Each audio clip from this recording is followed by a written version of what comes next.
This is my 2-year review of the infamous 2020/2021 Vizio P-Series Quantum X. All right, the TV that TV reviewers avoided like the plague.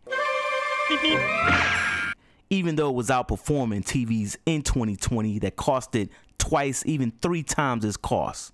All right, outperforming TVs in 2021, 2022, and is still outperforming TVs in 2023. All right, so if you've been following me since the beginning and you bought this TV on the strength of my videos, like I said, like I've always said, you got the right TV, even in 2023. Okay, so in this video, I am going to give you my 2-year review of the 2020/2021 Vizio P-Series Quantum X, and I'm going to show you why it's still the king. All right, this is going to be fun, man. Let's get into it. I can do this with my eyes closed. It's too easy. Too easy. I can do this with my eyes closed. Okay, jumping straight into the video, guys. The word for the day is future-proofed. All right, future-proofed. This TV right here, all right, the TV that you're watching in the background right now is the epitome of future-proofed. Okay, so as I'm going over things in this video, all right, of how this TV has outperformed and still continues to outperform TVs that cost double, triple, sometimes quadruple its price, I want you to remember that this TV dropped in September of 2020. All right, let's keep that in mind. So the theme of this video is future-proofed, and we're going to start by talking about connectivity. All right, connectivity. Now, even though this TV dropped in 2020 and this was Vizio's first attempt at a 2.1 television, they knocked it out of the park. High fly ball to left and goodbye. And one of the ways that they knocked it clean out of the park is by giving you 2 4K 120 hertz ports, while at the same time giving you a separate port for eARC. All right.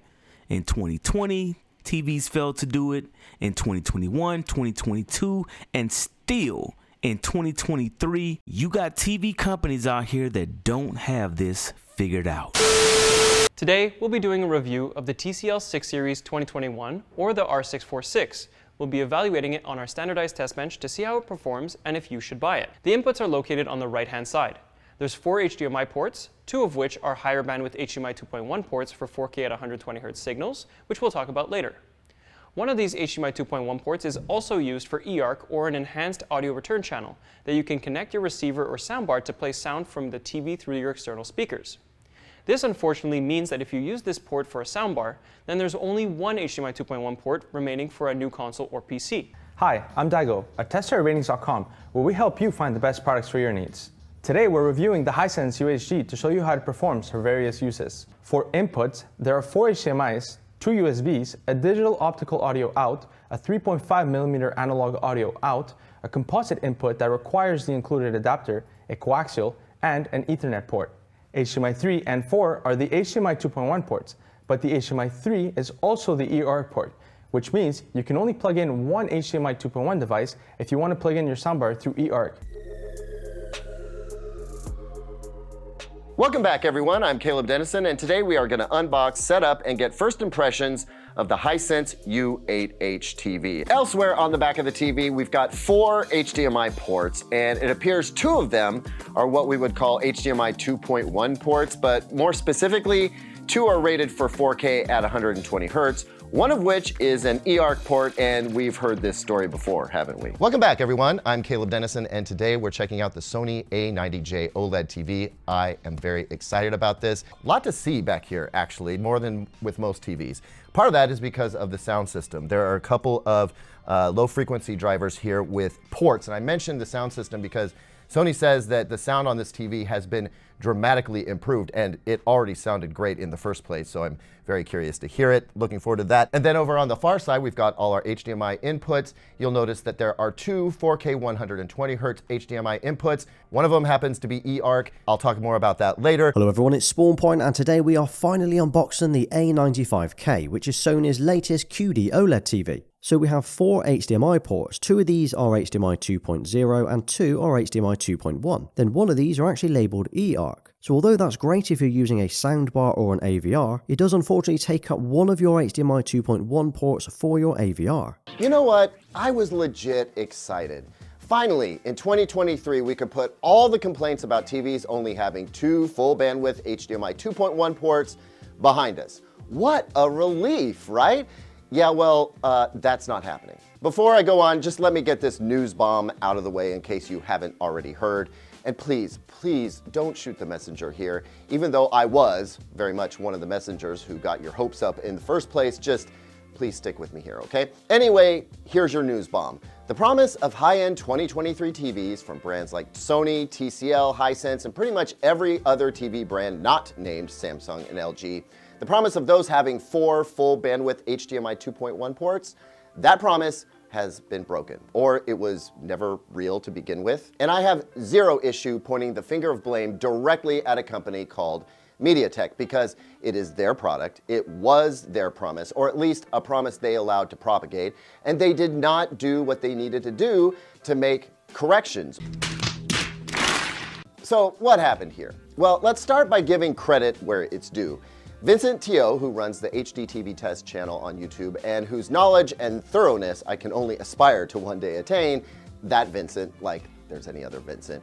Anyway, he 100% broke this story. This is a table listing the number of 4K 120Hz HDMI 2.1 ports on the top TVs we've reviewed last year. And the reason why some televisions only carry 2 HDMI 2.1 ports is because they all use a similar MediaTek HDMI 2.1 chipset that would impose such a limitation.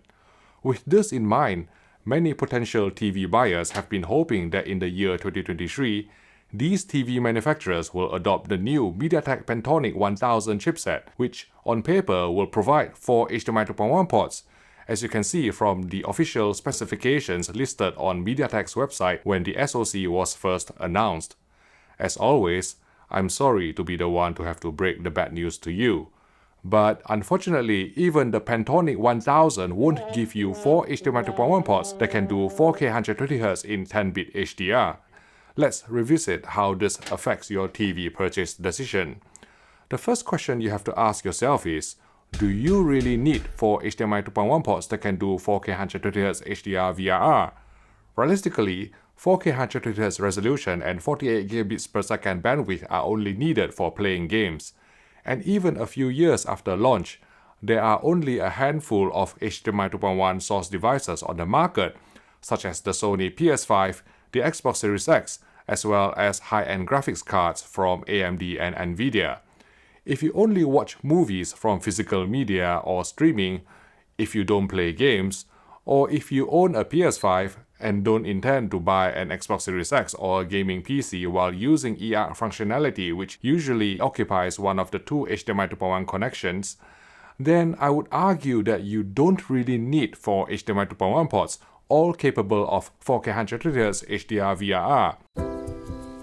Let me get this straight. An 85-inch flagship TV with out-of-this-world specs for $3,300? I mean, really? The back of the TV is standard fare. You've got 4 HDMI inputs, 2 of which are labeled 4K 120, and those are separate from the eARC port.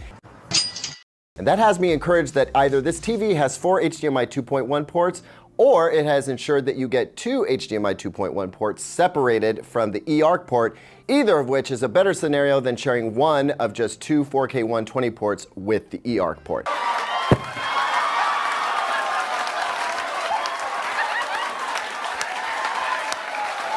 Now this might seem like a news flash to some of y'all, or, you know, maybe a news flash to Caleb at Digital Trends, because the 2020 Vizio P-Series Quantum X has 2 4K 120Hz ports and a separate port for eARC.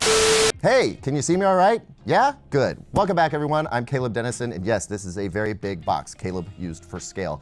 What's more important, though, is what is inside it. And that would be the Vizio P-Series Quantum X 85-inch TV. Anyway, back to the gigantic backside on this TV. We have a power port here and a couple of speakers that you can see behind grills here. They don't look particularly huge or powerful, but we'll cross our fingers on the audio quality. And then we have our port bay here, sort of an L-shaped deal. This is where you're going to find the usual stuff, including 4 HDMI ports. And about those HDMI ports, I don't want to get into it now, but I will say it does say variable refresh rate, auto low latency mode, and 4K at 120 Hertz on the box, but we'll dig into that in the full review. The reason that it wasn't news back then, the reason that it wasn't so hype back then, is because this TV actually launched in September, all right? September of 2020. The PS5 and the Xbox Series X didn't launch till November. So even before you had the devices, Vizio had this figured out, all right? They gave you 2 ports to plug in both of your consoles, also while giving you a separate port for eARC. But the real question is, why are these other companies jerking people around with this eARC port? Because you do not need 2.1 HDMI for eARC. Message! Okay, this is what I want y'all to do. And yes, it is going to be one of those types of videos, all right? The reason that I don't put out videos frequently is because I do not put out aimless videos, all right? When I put out videos, the intention is for you to learn something, all right? Learn something. That's the only way you're going to save money, because if you don't know what you're buying and if you don't know why you're buying what you're buying, you're going to waste a lot of money. All right. So if you like this type of content, subscribe, hit the like button, and share these videos. All right. Because this is the only way you are going to truly save money, is by knowing what you're buying and why you're buying what you're buying. Message! Now, this is what I want y'all to do. I want you to ask yourself why they attach eARC with 2.1 HDMI. All right. Everywhere you look and you see HDMI 2.1, you see eARC. All right. All these reputable sites. All right. HDMI enhanced. eARC is a feature added in HDMI version 2.1. But what I want y'all to know right now is you do not need HDMI 2.1 for eARC. My receiver that I have connected to the Vizio PQX is a 2.0 receiver, and it has eARC. So why are they attaching eARC to 2.1 when all you need for eARC is HDMI 2.0? Sony has started to release this year's lineup of their OLED TVs, beginning with their entry-level model, the Sony A8H. Besides being a tongue twister, the A8H has some impressive performance, and it looks to be a decent improvement over last year's model, the A8G. There are 4 HDMI 2.0 ports, 3 USB ports, an Ethernet jack, a TV tuner, a digital optical audio out, an analog audio out, an IR input, and lastly, a composite in, although there's no adapter included in the box. HDMI port 3 supports ARC and eARC, which is a nice addition over last year's model, which only supports ARC. You may notice there aren't any HDMI 2.1 ports, which is disappointing considering competing models like the LG C10 do support it. Although it doesn't matter too much here since the TV doesn't support VRR or 4K at 120 Hz, some of the main features of HDMI 2.1. HDMI port 3 supports ARC and eARC. HDMI port 3 supports ARC and eARC. HDMI port 3 supports ARC and eARC. You may notice there aren't any HDMI 2.1 ports, which is disappointing considering competing models like the LG C10 do support it. Welcome back, everyone. I'm Caleb Dennison for Digital Trends, and today, if you didn't already figure it out, we're unboxing the Sony Master Series A9G OLED TV. The TV that was called the best TV of 2019 by a bunch of video enthusiasts out in New York. All of our inputs in the L-shaped pattern, as I would expect right here. Today we're testing the Sony X950G. It's a 2019 model and is one of the highest-end LCDs in Sony's lineup, behind the Z series. The inputs directed out of the side can be easily accessed if the TV is placed close to a wall, and those directed down the back can be routed through the rear of the stand for cable management. Unlike the X900F, all 4 HDMI ports support HDMI 2.0 full bandwidth, which is useful for those who have multiple high bandwidth devices. All 4 HDMI ports support HDMI 2.0 full bandwidth. All 4 HDMI ports support HDMI 2.0 full bandwidth. Here's an article on Digital Trends website, all right, published at the beginning of last year, all right, about HDMI 2.0 and its advancements. Let's see what it says about eARC functionality, all right. Object-based surround sound. The update to HDMI 2.0 in 2013 made possible 32 channels of uncompressed audio. You get that? 32 channels of uncompressed audio. I mean, who has a 32 channel home theater system in their house? Let me know, because I'd love to check that out. Please post that on YouTube for me to see.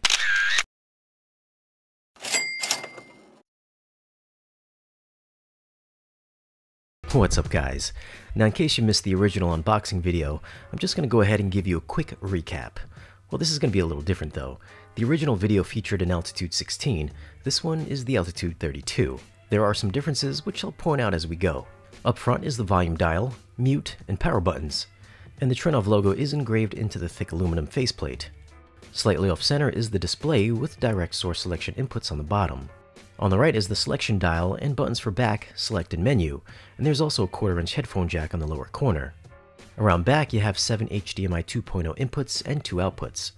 At the time of this video, HDMI 2.1 isn't supported, but I'm told there is an upgrade path for when 2.1 becomes more needed. Now, where this differs from the altitude 16 is that is capped at 16 channels. On the 32, you'll find 4 sets of DB25 connectors that can output 32 channels. This was made possible in 2013 with HDMI 2.0. What? Hold up, wait a minute. Wow. Ooh. That's why I tell everybody that's been following my channel, you have to read. Don't just rely on these YouTube videos, because everybody attaching eARC to HDMI 2.1 is full of crap. All right? And everybody shifting all the blame over to MediaTek is full of crap also. Because all these companies that have been doing this year after year after year, knowing that people have been complaining about it, could have easily shifted that eARC port to a 2.0 port. The same thing Vizio did at launch in 2020. All right? Same thing TCL did last year. Welcome back, everyone. I'm Caleb Dennison, and today we're going to unbox, setup, and get first impressions of the brand new TCL 6 Series TV. More specifically, the R655. So after heaving the TV up onto our BDI corridor media stand, we get a look at the input bay, which includes 4 HDMI inputs, 2 HDMI ports, support 4K up to, you ready for this? 144 Hertz. That's right, TCL put it right on the box too. Native 144 Hertz panel. So take your 4K 120 and shove it, because this one does 144 Hertz. From 2 of the HDMI ports anyway. The other 2 are 4K 60, and this is interesting, that includes the eARC port. Too bad I can't say the same thing for Hisense or Sony. I know I probably sound like a broken record at this point, but Hisense keeps surprising me. It's going to have 2 HDMI 2.1 inputs. One of those will be the eARC port, and you'll hear that that is the same all the way up the lineup. So after a rather conspicuous no-show at CES 2023, Sony TVs are finally here. Now, there are a ton of other features I just can't get into now. We'll save those for the reviews, but suffice to say, Sony is coming on strong with the features this year, and it'll be fun to dive into those as we go through all these new TVs through reviews. Although I am just gonna sneak this one thing in here now and prepare myself for the comments. 2 full bandwidth 48 gigabit per second HDMI 2.1 ports, and yeah, I think one of them is an eARC port. So as far as connectivity and this Vizio PQX from 2020 goes, it's future-proofed. Let's talk about brightness. All right, let's talk about brightness. Now, not only is this TV the brightest TV I've ever owned, but it's the best HDR TV I've ever owned. Hands down. All right, and the main reason for that is brightness. Message! I made videos about how I prefer QLEDs to OLEDs and why my Vizio PQX is an OLED killer.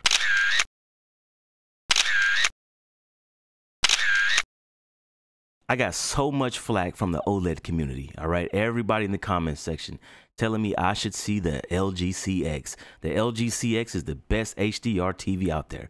You don't know what you're talking about. OLEDs are the best. Unbeknownst to all of those people that I bought my LG CX and my Vizio PQX in the same year. All right, the reason I didn't review the LG CX is because everybody on YouTube was reviewing the LG CX and I was more impressed with my Vizio.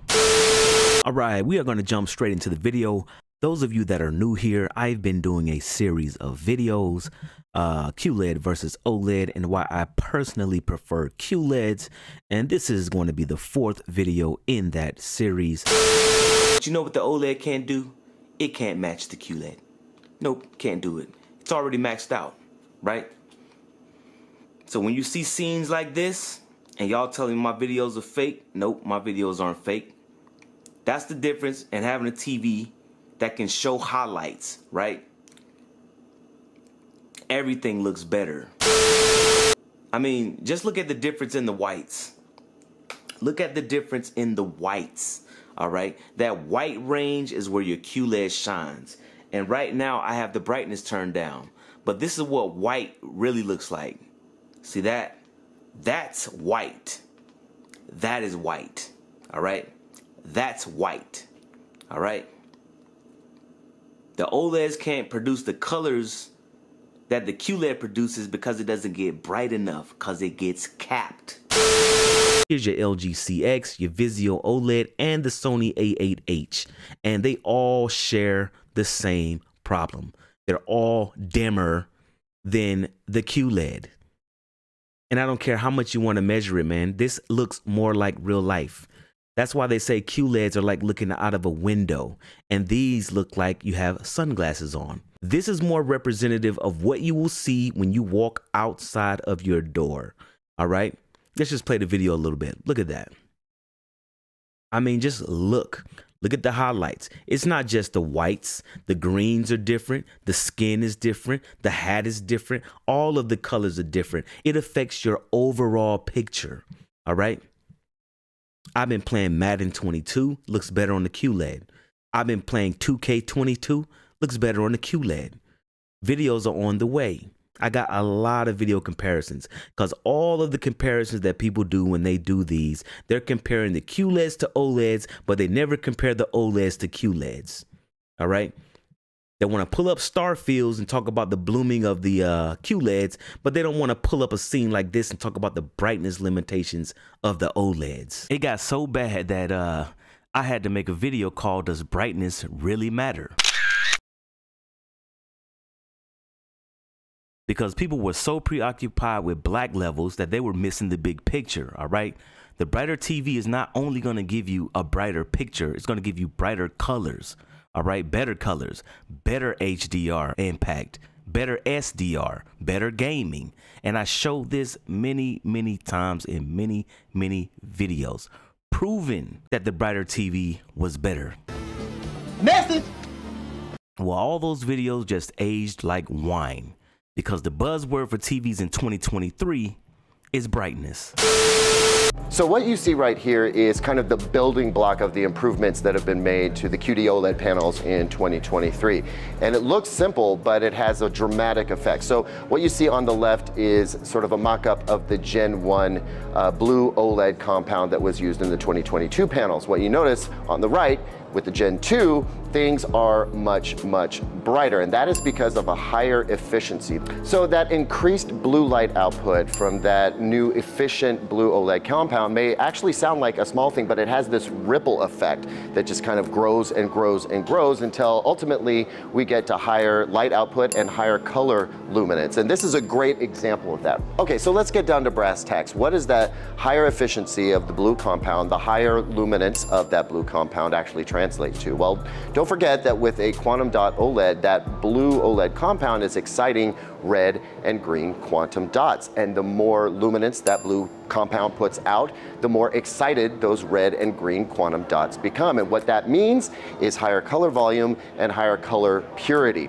And most importantly, higher color luminance. When we talk about how bright a display gets, it's not just about what the peak white can put out, it's about how bright the colors can be individually and then also mixed together. Because as you can imagine, the brighter the colors are individually in the primaries, the brighter all of the different colors of the palette become when you start to blend those primaries together. On your right is the latest OLED panel with Metal technology from LG Display. On your left is last year's OLED panel with EX technology. And the brightness increase was not only limited to a 3% window. All other window sizes looked and measured brighter than last year's EX panel too, injecting greater HDR impact to real-world content outside of test patterns. Lightning would flash across the night sky with more intensity to ultimately evoke a stronger emotional response. Specular highlights such as reflections would shine brighter, bringing us closer to what we see in real life. A full field of snow would actually look white, rather than having to be dimmed down to a lighter shade of grey due to more aggressive ABL or automatic brightness limiter circuitry on non-metal panels. And this luminance boost would have a knock-on effect on colors too, making them appear more vibrant and punchy. So I'm here in Las Vegas where LG has unveiled its brand new TV lineup for 2023. And I think the most interesting OLED model from the South Korean brand is going to be the OLED EVO G3 series, which is up to 70% brighter than a conventional non-EVO OLED such as the step-down B3 in terms of full-screen luminance. Now, LG Electronics attributes this impressive brightness jump to a combination of new hardware architecture and light-boosting software algorithm, which is marketed as Brightness Booster Max by the company. Despite all the effort to disprove my content, right? People making videos with calibration equipment, measurements, people showing histograms to try to show the brightness difference. You don't need any of that to see if something is brighter than something else. All you need is your eyes, okay? The brightness difference has always been there, and the brighter TV has always looked better than the dimmer TV. Consumers are complaining right now, well, I liked plasma, but you don't have much of a choice because there's no plasma. You gotta buy LCDs or OLED. Well, same thing is gonna happen. So, they're going to force OLEDs down your throat. They're going to force OLEDs down your throat. They're going to force OLEDs down your throat. Let me take the devil's advocate. Why OLED sucks, frankly. And it's based on research. Consistently. And Dolby made this research, it's not me. In the scale of things that are important to consumers. Once you hit 4K resolution, resolution is no longer important. 4K, 8K, 16K, not a big deal. The two things that consumers notice the most, brightness, high frequency, or high refresh rates, right? HFR, high frame rate. We'll start with brightness, because that comes first. If you put 100 people in a room and you show them a bunch of TVs, double blind test, the one TV they will consistently choose is the brighter TV. And it's based on research. And it's based on research. And it's based on research. Consistently, consistently, consistently. And Dolby made this research, it's not me. If you put 100 people in a room and you show them a bunch of TVs, double blind test, the one TV they will consistently choose is the brighter TV. What's up everyone, it's B the Installer, and I'm here with two enormous TVs. One of them is a 98-inch QLED and one of them is a 97-inch OLED. The OLED's $25,000 while the QLED's only $5,000. And I want to know if you guys think you can tell the difference between the two, because I had friends over and they had no idea which one was which. So we're going to go into the features of the TVs, show you some content, and at the end of the video we're going to figure out, is it worth 5 times the cost to get the OLED, or should you just go with the giant QLED? Pause. Pause.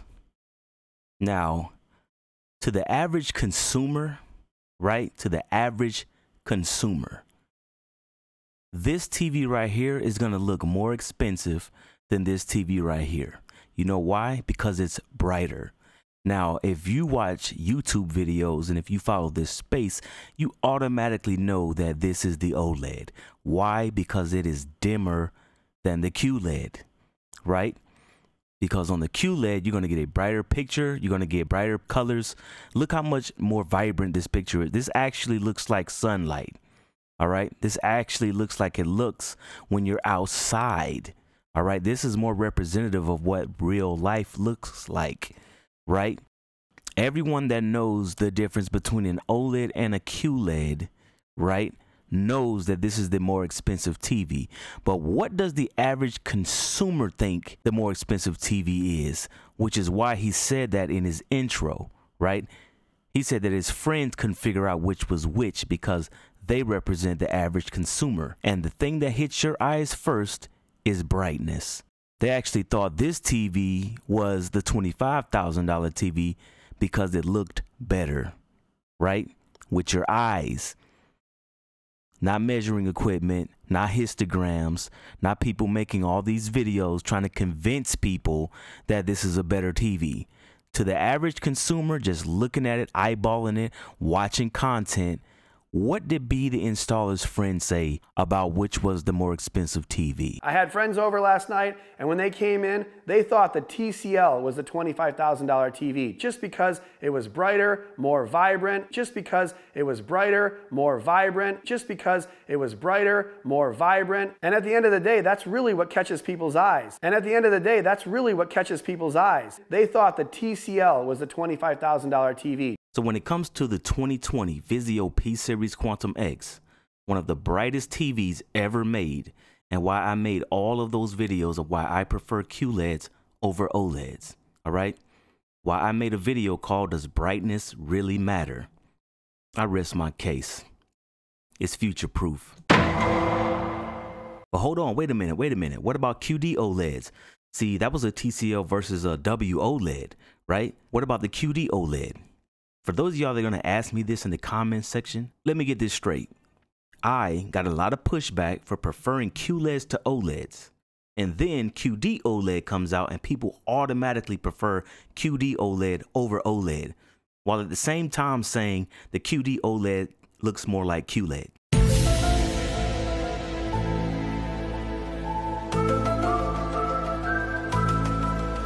You serious? You can't make this shit up, man.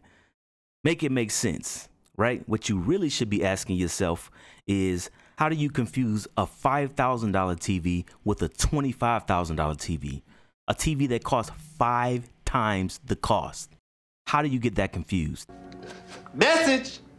Tell me about how the installer had to explain to his friends that the OLED was better than the QLED, right? He had to turn down the lights, you know, talk about self-emissive pixels, pull up a star field, show a bunch of dots on a black screen, talk about instant response time. Blah, blah, blah, blah, blah, blah, blah. You know, they're going to force OLEDs down your throat. God damn it! You can't make this shit up! Let's talk about processing, all right? Let's talk about processing. Now, I could do an entire video on the IQ Ultra processor in the Vizio PQX. But for this video specifically, right, I am going to talk about HDR tone mapping. Now, to this day, all right, I have not seen another TV, even in 2023, that can match the Vizio PQX's HDR tone mapping. Message! I did a video called Dolby Vision for Dummies. And the reason I made that video is because there was so much confusion on YouTube behind HDR and Dolby Vision. What to look for, what's different about it, how do you know if you need Dolby Vision. And in that video, I show one of the ways I stress test TV's HDR tone mapping, all right, using the Spears and Munsell disc. And needless to say, after I made that video, other content creators started doing the same thing.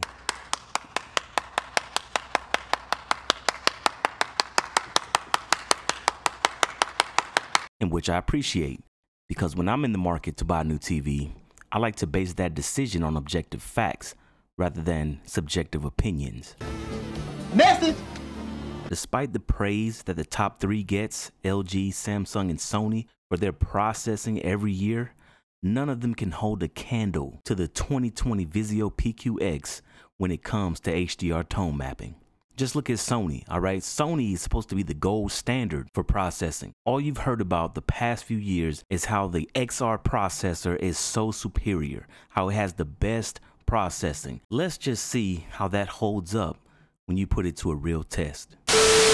Hello everybody, and thanks for inviting me back again today. I'm Robert Zone from Value Electronics. We're in Scarsdale, New York with our AV showroom, but we're authorized nationwide dealers for all premium audio and video brands. And today I am most excited and most proud to be introducing Sony's new 2022 flagship LCD mini LED television.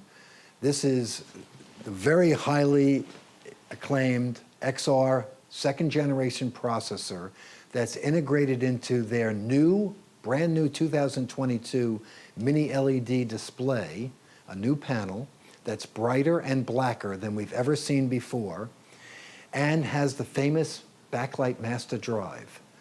This is Sony's, today we have the 85-inch X95K, the flagship mini LED for 2022.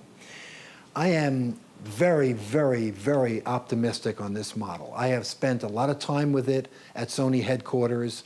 I spent a lot of time with the engineers understanding this technology and what they've done this year that's unique and special beyond what we've ever seen before, beyond what we've ever seen before, beyond what we've ever seen before. Now keep in mind that all of these demos are on a brightly lit showroom floor, so the black levels are not going to be the greatest and the color might also not be the greatest as well. Therefore, this is not in an ideal viewing situation.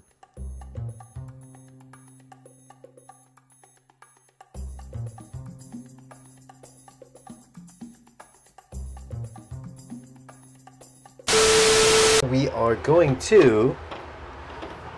going to go ahead and we got access to the Sony, what is it, the A9K? Z9K? The Z9K. Hello everybody, and thanks for watching today. I'm very proud and happy to be here. And today we're going to be introducing Sony's new Z9K.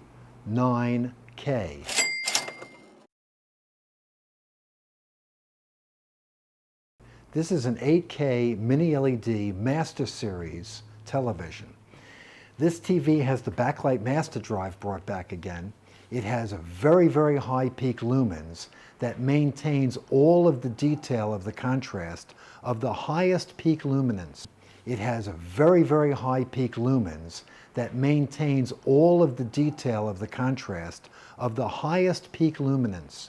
So you see all the gradation and tonal quality of the highest peak lumens with nothing blown out, with nothing blown out, with nothing blown out. It's remarkable to see a full dynamic tonal range with that much detail, something we have never seen before. The first thing I wanted to see is how well the tone mapping is, since this is supposed to be Sony's brightest TV this year.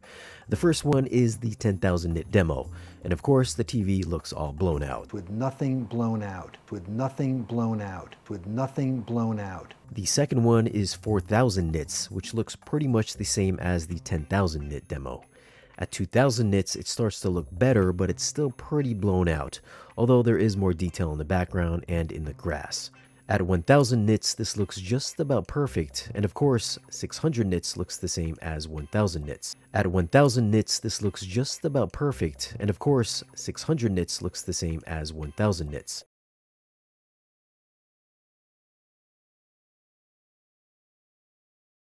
It has a very, very high peak lumens that maintains all of the detail of the contrast of the highest peak luminance.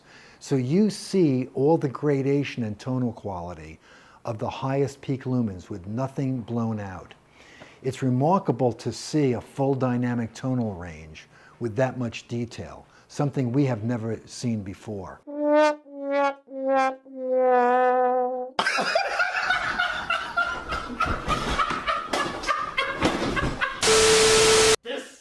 This is not okay.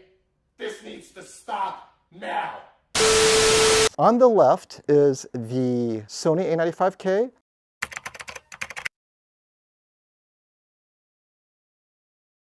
On the right is the 77-inch S95C.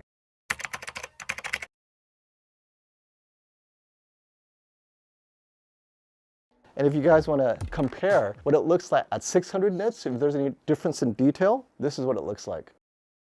Oh yeah, you lost a lot. So both TVs, even though they try, when you hit it with 4,000 nits, both TVs are going to clip some of that detail. And to the degree that maybe the source might have lost some of that detail, I'll have to ask Stacy. Did he just say the source lost detail? Let's rewind that back. So both TVs, even though they try, when you hit it with 4,000 nits, both TVs are going to clip some of that detail. And to the degree that maybe the source might have lost some of that detail, I'll have to ask Stacy. The source didn't lose any detail, all right? My Vizio PQX from 2020 can show a 4,000 nit master with no loss of detail. So it is not the source, all right? The TVs are just not capable. But again, check it out. At 600 nits, right? Look at all the grass on the left side of the screen. You go up to 4,000 real quick. All that's washed out. The XR processor, the gold standard of processing, right?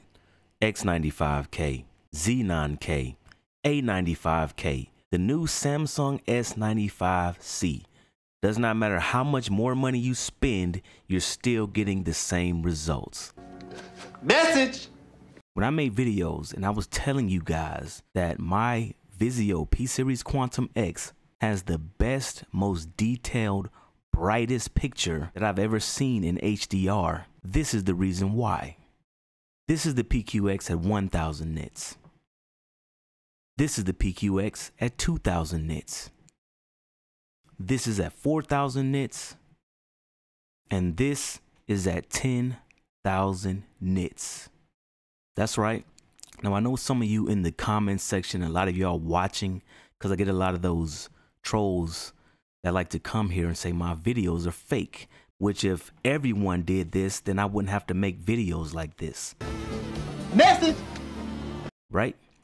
But here we are again. Vizio P-Series Quantum X from 2020 outperforming much more expensive TVs. And nobody wanted to review this TV. Right? Nobody. And for those of y'all that think this is fake, let's just switch over to the Vizio PQX and I'll show you this in real time. All right, guys, here we are. We are live on the Spears and Munsell disc. All right, as you can see, I am toggling between the different modes, right? You got 1,000 nits, 2,000, 4,000, all the way up to 10,000 nits, all right? Now, the thing you need to understand is as you go up the scale, the TV gets brighter, all right? And you just seen that when it gets brighter, if the processor can't handle the brightness, even though the TV pushes out the brightness, you will lose details and it will clip, all right? So anyway, what I'm going to do right now, I'm going to start at 1,000 nits. And the only thing I am going to adjust is the camera. All right. Not doing anything with the TV, guys. All right. I'm not going to do anything with the TV. This is 1,000 nits. All right, guys. This was the limit of TVs that cost 4 times as much as the Vizio PQX. All right. Now, as you're watching this, I want you to understand that the exposure, right, may be overblown. But I will adjust the camera. Pause. All right. Now, you see how bright this is? I'm gonna adjust the exposure so you can see the detail. You see that? There's the detail, guys.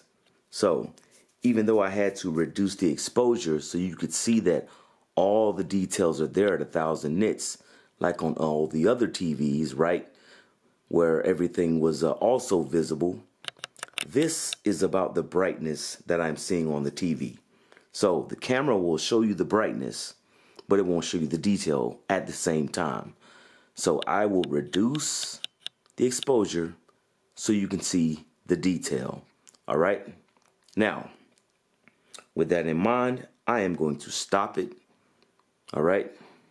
I'm going to stop it. I'm going to brighten it back up just so you can see me go. I'm just going to go straight to 10,000, guys. Let's go straight to 10,000 nits. All right. No need to do 2,000 and 4,000. We can go all the way to 10,000 nits. All right. 2,000, 4,000, no problem. All right. 10,000 nits. See it? It's highlighted in yellow. 10,000 nits. Now you see that? Reduce the exposure. You can see the detail. It's all there, guys. Right? This scene right here, let's pause it. Let's reduce the exposure. Look. 10,000 nits. Right? No other TV I've seen at all is capable of doing this. So when you guys are watching people do reviews, they're doing comparisons, and they're showing the demo without context, right? They're just showing the demo, telling you what they're seeing with their eyes, but there's no context, right? A lot of them don't even tell you what they're playing it in. Is it 600? Is it 1,000? Is it 2,000? Is it 4,000? Right? If you're going to do a real comparison, if you're going to really say that you're doing reviews for enthusiasts, right? You're on YouTube selling TVs that cost $6,000, then why don't you use objective information, right? Instead of just putting it up there and saying, oh yeah, I think it looks like this. This is real information, right? This is real information. Show me another TV that can do this. Because so far, I haven't seen one, right? What did Robert say on the at Value Electronics? The highest peak lumens with the highest detail. It has a very, very high peak lumens that maintains all of the detail of the contrast of the highest peak luminance. So you see all the gradation and tonal quality of the highest peak lumens with nothing blown out. It's remarkable to see a full dynamic tonal range with that much detail, something we have never seen before. That's what I'm getting on this Vizio P-Series Quantum X. This is the closest you're going to get to a reference image. The Vizio P-Series Quantum X from 2020, right? Let's hit play. Let's let it play. Right? You see it? Let me brighten it back up so you can see 10,000 nits is highlighted. That's what we're on, guys. 10,000 nits. IQ Ultra processor. Vizio. Nobody wanted to review this TV, right? I'm just some crazy guy on YouTube. While they're on YouTube making subjective reviews, using subjective information, putting TVs beside each other saying, oh, this looks like this and this looks like that. See, it's not too dark. All the information is there, guys. You have to adjust the camera so that it can see both.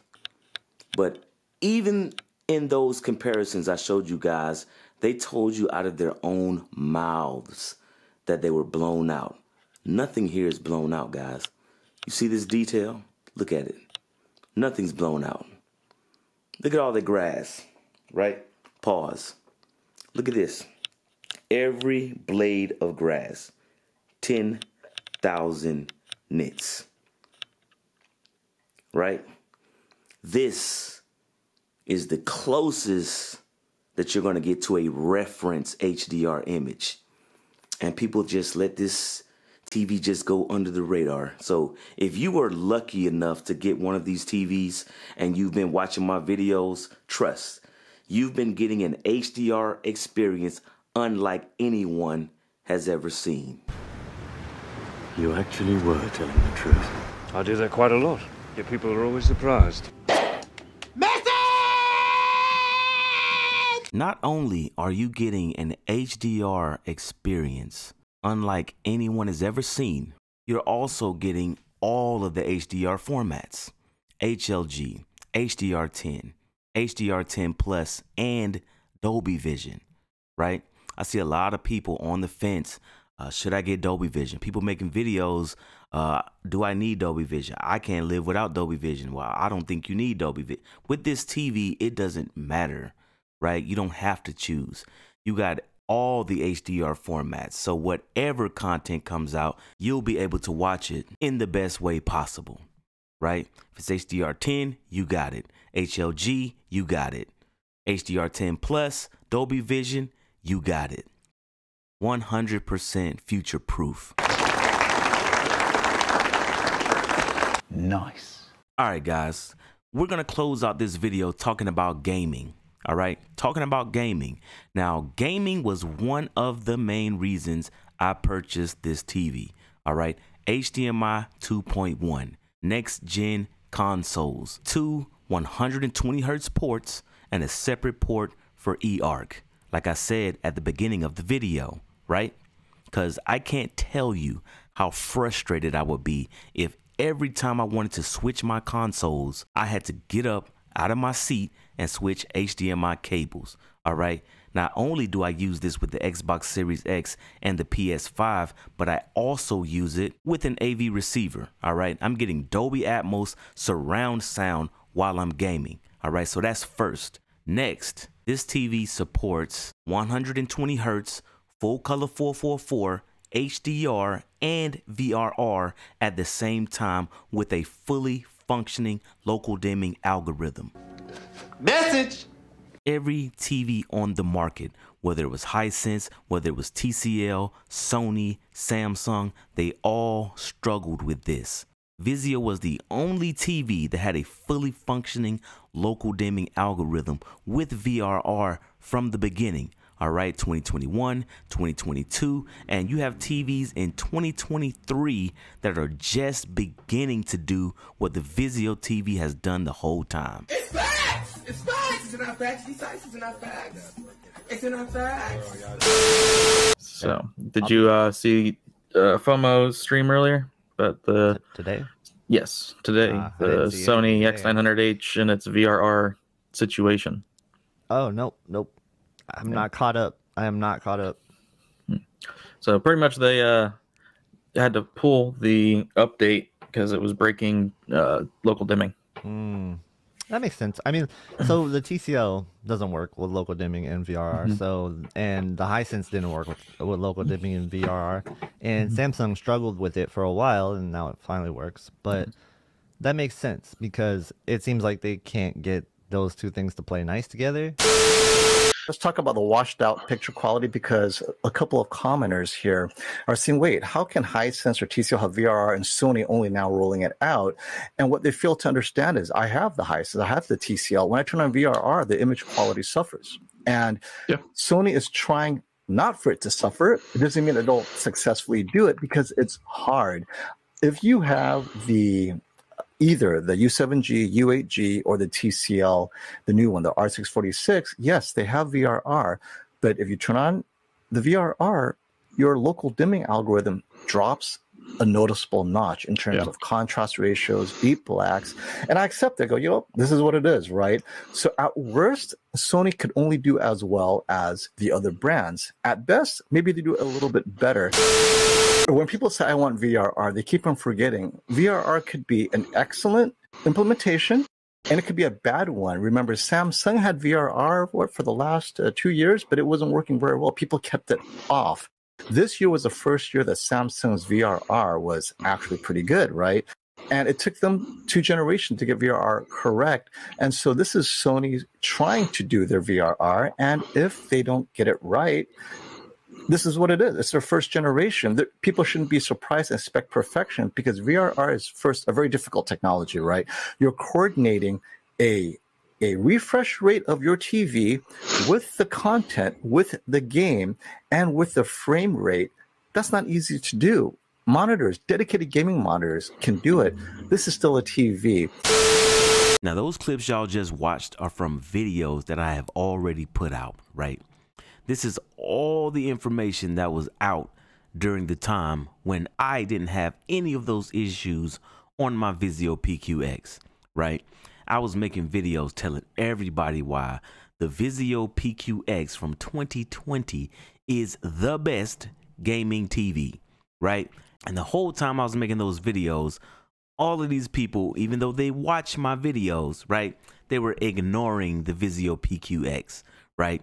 The one TV out of all the TVs that had this figured out. Local dimming with variable refresh rate since day one. They were making up excuses for all these other brands. You know, it's the first generation. They got to get it figured out. Well, guess what? My Vizio PQX from 2020 was the first HDMI 2.1 TV that Vizio put out. It was their first generation and they got it right. All right. How about that? And on top of that, right, not only were these other TVs struggling with VRR and variable refresh rate, but they were struggling with 4K at 120. The TVs were fake 4K 120, right? Half resolution, half vertical resolution. It wasn't even real 4K. It was 4K, all right? 4K, not 4K. It's facts! It's facts! It's in our facts. These sizes are not facts. It's in our facts. Yeah, so this is a tweet from Vincent Teo of HDTV Test, and you know, he is also pointing out the half resolution issues, and it's pretty much anyone with a MediaTek HDMI chipset that doesn't have an add-on processor like the Sony X90J, 95J, 80J, A90J. If they don't have that, then it's cutting the resolution in half. So that means Panasonic, Hisense, TCL, all of them are affected by this, and this is the second year that it's happening. I can see the first year it being a mistake gets, you know, they should have apologized, done something about it. They didn't. And now they're implementing it again into new TVs like Sony with the X85J saying it's 4K 120 when it's the same situation as the 900H last year. That's just, to me, that's inexcusable to do it twice in a row. And the first time really shouldn't have happened either. Like, it should have been tested. Right. What's going on, guys? It's Quizzy Dog here, and in today's video, it's just like a quick little information session in regards to some user feedback that I've seen in my comments and all over the internet when it comes to the Hisense U8G or U88G. Now, it's no surprise the feedback has been there for months, speaking about the degraded picture quality when using this panel in 4K 120 Hz. Now, all of the user findings are suggesting that right now the vertical resolution is actually cut down in half or by 50% when enabling the 120 Hz. By now, you probably know the U8H needs some firmware updates to address its half resolution 4K 120. So, no variable refresh rate with local dimming, half resolution in 4K 120, and people just skipped over the Vizio PQX. Didn't have any of those problems. Make it make sense. But hold up, we are not done, all right? None of these other TVs had a game mode for Dolby Vision. All right, I remember when Dolby Vision was first announced by Xbox. All right, I was in the Xbox Insider program. I was one of the first people that got to game in Dolby Vision on the Xbox and with the Vizio PQX. I did videos on it, right? All you have to do is go to the comments section and read of how many people had this TV and were gaming in Dolby Vision. And yet, none of the other TVs could do it. It's facts! It's facts! It's in our facts. These sizes are not facts. It's in our facts. The downside to it is Sony does not have a game mode for Dolby Vision, so the input lag is just way too high. It's got, I mean, I don't have a way to test it, but it's at least 100 milliseconds, if not more. I mean, I can pull a trigger, let go, and then it fires. And let me jump in real quick to re-emphasize this for those who may have missed it. Sony TVs, you'll see Dolby Vision and you can see your gaming in Dolby Vision, but it must be said that you're not in game mode. You're in a regular movie mode, which introduces noticeable latency. Like Classy was saying, right? He pulls a trigger and he goes, wait, I can't game like this. And we're not talking competitive gaming. So how bad is it? Because I need to get this out of you is how bad is the latency that check my video, because I literally hold the camera or Yes. the controller in front of the camera Mhm. and I flick the stick, and then you see the drone in Forza Horizon just continue to fly after my finger's off the stick, and you just keep doing that. Or So- in Destiny 2, just using the cursor on the menu is a pain because it'll just keep moving after you've let go. How's it going, everybody? Welcome to the channel, Tech with KG. Today we're going to talk about Dolby Vision in gaming and my results of testing it, and I want to specify a few things offhand. Now, these TVs, right away, you're going to notice that they don't have a game mode for Dolby Vision. The only one that has a Dolby Vision game mode, to my knowledge, that is working correctly is LG. The first thing you will notice right away when you are testing on one of these TVs that isn't an LG OLED, you're going to see that, well, there's a problem because the input lag is unplayable. In my opinion, it is so unplayable. The input lag is way too high to be playing these games in Dolby Vision. What up, gang? Shout out to Tech with KG for keeping it funky about his A90J being unplayable in Dolby Vision because those Sonys do not have a game mode for Dolby Vision. All right, this is just going to be a quick little video, quick update video for my Vizio M Series Quantum of 2019. The M8 owners out there, this is just going to be a quick little update video for you guys, as this is my 2019 Vizio M Series Quantum from 2 years ago. I still have this TV. I've had it for 2 years with no issues. All right, I'm just going to go into the system information.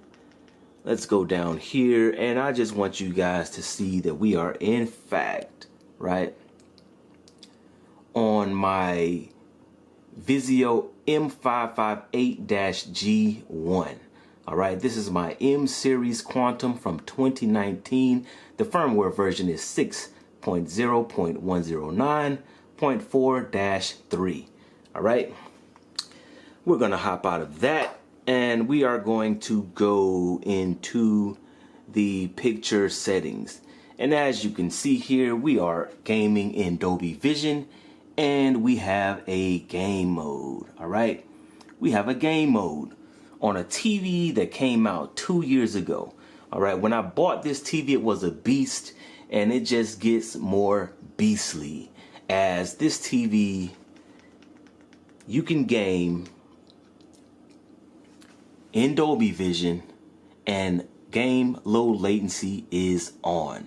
All right, game low latency is on. So if you have the 2019 Vizio M Series Quantum, you can in fact game in Dolby Vision in your game mode.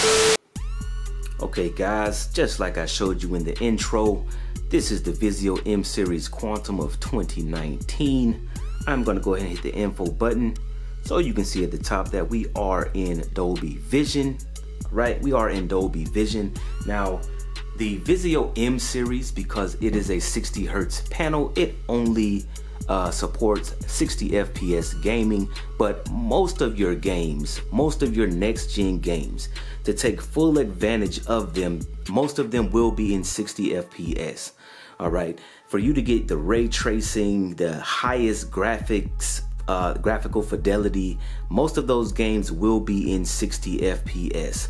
A lot of the 120 FPS games, they do drop in resolution, and they sacrifice a lot of the next gen features just to give you that frame rate. But for most of the games, to get the most out of them, you will most likely be playing in 60 FPS. Mbps. All right. And this is just a quick little video just to show you guys, if you do indeed have the M series Quantum of 2019, you can game in Dolby Vision in game mode. All right. So I'm just going to start up a little match here, get on the track, and show you that the input lag is no problem. I will be doing a settings video for the M8 of 2019 for Dolby Vision gaming, and I also will be dropping a video for the 2021 PQX Dolby Vision gaming. All right, I will be doing settings for both of those TVs. And my PS5 owners out there, PS5 video is on the way. All right, I have settings videos on the way. I do see you guys in the comments section, and videos are on the way, guys. All right, but just to show you guys, I have no problem holding it in the road. All right, no problem whatsoever. Now these TVs, right away you're gonna notice that they don't have a game mode for Dolby Vision. The only one that has a Dolby Vision game mode, to my knowledge, that is working correctly is LG. Now, if y'all haven't played Dirt 5, you really got to get used to the steering. The tracks are very slippery, but as you can see, I'm holding it in the road with no problems. So, you got TVs out there that cost thousands of dollars, all right? These new Sonys, they cost thousands of dollars, and they're incapable of doing what a TV from 2 years ago is doing with no problem. Talk about future-proofed. Talk about future-proof, man. This is too easy.